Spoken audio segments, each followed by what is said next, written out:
Hello दोस्त, नमस्ते, प्रणाम। मैं हूँ आपकी वंदना और मैं हूँ सुषमा पंडित। आप सभी को सादर प्रणाम करती हूँ। आज मैं दीदी के साथ एक नाच गीत आप लोगों को सुनाऊंगी, तो प्लीज़ आप लोग वीडियो फुल देखिए और गीत का आनंद लीजिए।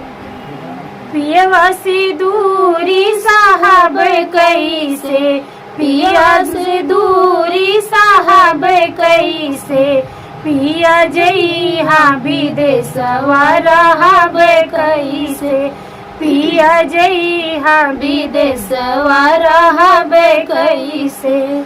ससुर के बोलिया तो हम सह लेबै, ससुर के बोलिया तो हम सह लेबै, सासू के बोलिया साहब कैसे, पिया सैया जइहा परदेसवा रहब कैसे, पिया जइहा परदेसवा रहब कैसे।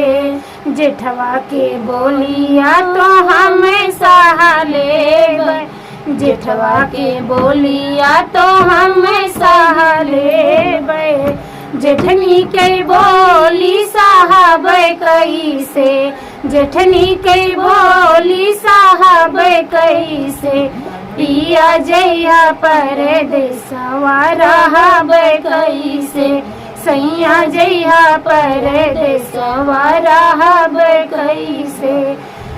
सैया से दूरी साहब कैसे, सैया से दूरी साहब कैसे, सैया जइहा परदेसवा रहब कैसे, सैया जइहा परदेसवा रहब कैसे।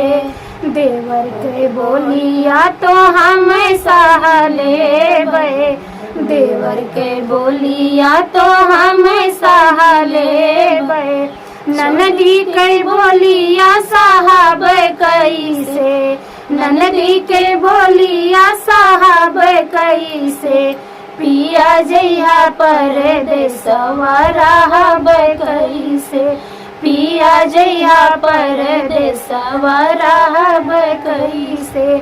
पियवा से दूरी साहब कैसे, पियवा से दूरी साहब कैसे, पिया जइहा परदेस